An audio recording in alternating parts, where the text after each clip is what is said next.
I'm tired of having to travel back and forth between my base and my nether portal by elytra all the time. Let's all be honest with ourselves. Elytras are extremely overpowered. It's kind of lame to just travel everywhere in the world with it and not create any other transportation methods. So stick around to the end of this video if you want to see how I turn this boring travel to a massively oversized slime launcher. As you could probably tell from that blurred out image, the ship I'm building is going to be very gray. That means I'm going to need a lot of stone. 9 double chests full to be sort of exact. This will be helpful. Let's get started, baby. I need you.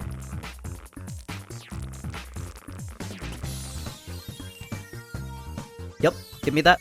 Well, I blasted through one pickaxe and got just over a double chest full. I don't want to go back and forth between here and my villagers to heal the mending all the time, so we're gonna need some more pickaxes. Luckily, villagers exist. Unluckily, villagers are the worst to deal with. The easy part is adding onto the trading outpost. The annoying part is getting a Silk Touch book. Get a job, you bum! Okay, what is actually happening? He will not get a damn job. Oh my god. Let's go, dude. Oh, this took way too long. I won't subject you to me struggling to get another villager into his spot, so I'm gonna grab one more and be right back. Alright, a toolsmith. Hopefully, he'll have some helpful enchantment on the pick already, and I won't have to use up any diamonds. I really haven't been doing a lot of mining this series. I am running low. Oh, the pickaxe has the Silk Touch enchantment already. Great! L time loss. But we're about to waste a bunch more time, so whatever.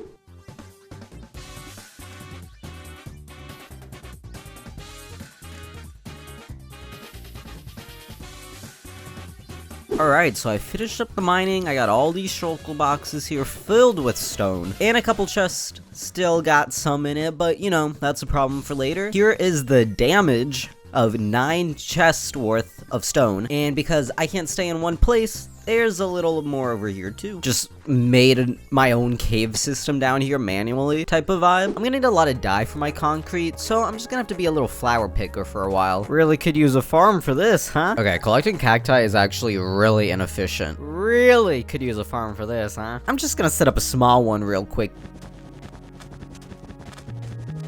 Again, AFK here a while. Wow, I really thought these would have grown by now. Yep, I'll see you guys soon. Way longer than need be later, the cacti actually grew. Not all to 3 high, but to keep it a $1.50 with you, I'm bored of AFKing. You ever feel that? Like you've AFK'd for so long, but you're still at your computer and just want to get back to gaming already? Yeah, the internet really manufactured all of us with ADHD. Now, if I had a quarter for every video in a row that had a killing squid compilation, I'd have 2 quarters, but it's still pretty weird that it happened twice.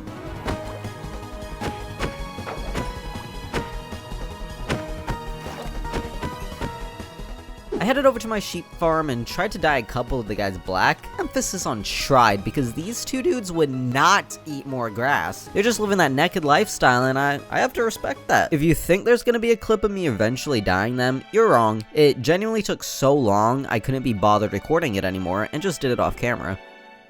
Swinging by my furnaces, I can quickly smelt down some cacti while the sheep get to sheeping. I love this furnace. Blip, blop, blip, blop, blip, blop, blip. I'm an idiot. I am a massive idiot. I was meant to make a bunch of cyan terracotta, but instead made a whole chest worth of cyan concrete powder. 2 very distinctly different colors. Luckily, I got a bunch of sand and gravel stockpiled. I also left about a stack of cacti on the ground back of the desert, so we'll get on that front. Boom! Did that shock you? Well, good, because I'm shocked you haven't hit the subscribe button yet. Oh, you have? That's awkward. Just ignore this bit. I'm aiming for 1,000 subs by the end of the year, so if you're enjoying the video, please hit that sub button. In my last video, I mentioned that I'd be making farms in this video. We can all see that's not the case, and with every passing moment, I'm regretting it. But something I can't put off is a guardian farm. I'm gonna need a lot of sea lanterns, and these are a pain to collect naturally, so farm it is.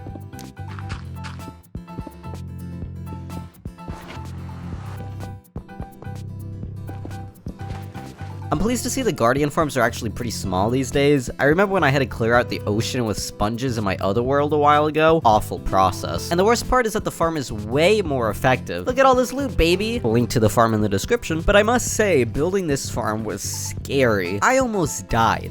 A lot.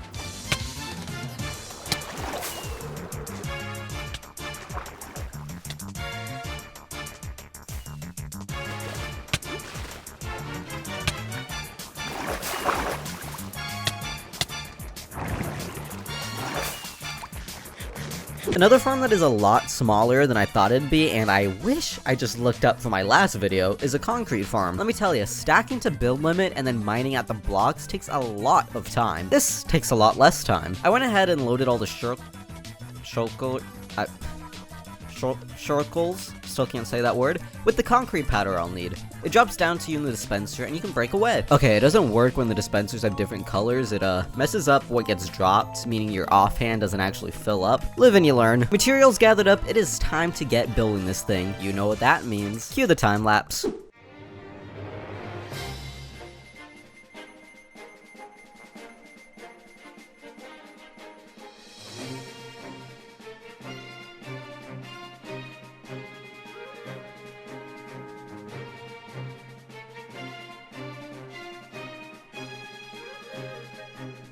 It's a good thing all these mobs are spawning on what is essentially a massive mob spawner now. I don't have any way to get gunpowder besides killing the creepers that spawn, and I need it for rockets. I'd be very sad and stuck on the ground right now without these guys. Except when this happens. Then they're very annoying.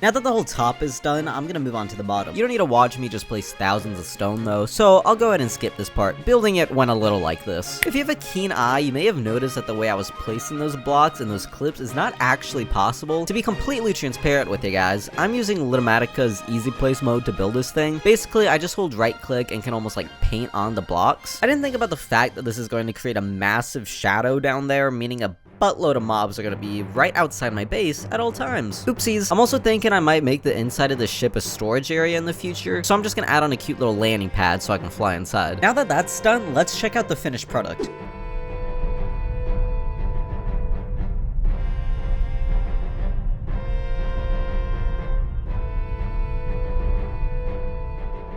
Now it's time for the actual purpose of this thing, the slime launcher, which is made a little like this. Quick demonstration for ya. Basically, the button triggers the piston and first slime piston. This launches you up, and the observer reads the piston and sends a signal to the second slime piston, pushing you sideways. Let's try this thing out. Oh, I really thought this thing would launch you further than this. I just really thought it'd make it a lot further with this thing. Turns out air friction is really high in this game, meaning you lose all momentum when flying through the air, which is not good for me. Okay, since my slime launcher idea fell through, I'm thinking I'm gonna make a flying machine like right here, and then we'll travel that for a lot of the distance. Because if not, it's just gonna be like slime launcher, slime launcher, slime launcher, and that's gonna look bad. Flying machine guide with me right now, baby. Blop, splop. Okay, I always forget which way observers go when you place them, so here's hoping. You know what? I never do anything right, dude. I always mess up. I just can't do things well the first time, man. There we go, baby. It's very not intuitive that the arrow points the other... Okay. Now I'm just messing myself up. We're gonna be quiet. Alright, and the way this works is that the trap door will trigger the observer, and we should be off. If you're gonna make this, make sure you do it with honey blocks because they squelch onto your feet. If you do it with slime blocks, you just fall off. Not epic. Nice. Now I'll need another slime launcher, but we don't just want to leave it out in the open. That'd look yucky. So I'm gonna build a cute miniature ship around it, perfectly sized to cover up majority of the slime launcher. You gotta leave some blocks open to allow you to fly, so, you know, the slime sticking out is just an artistic touch. This slime launcher looks a bit different, and that's because it's just meant to send you horizontally. So instead of another ship, I'm gonna try to make it look like a bomb dropping down. My world is now canonically in the middle of a war.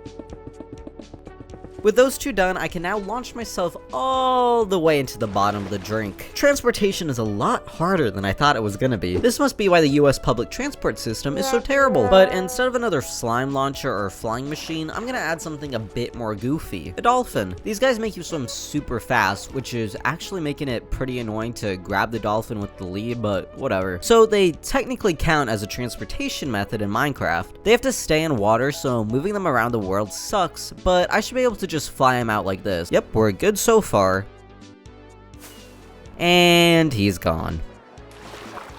Take two, take two. Okay, if I rocket boost directly up, he won't fall off. I just have to drift horizontally, and we're good. And his name's going to be Blood. Hope you like your new home, buddy. You'll be confined to how far you can move on a lead for the rest of your life. Teehee. Let's do the whole sequence together now. Wait.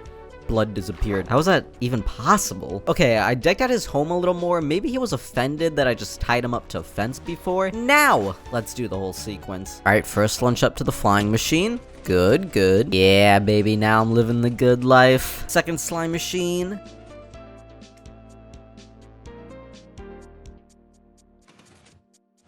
Into the booper, down to the river, and mega fast swim.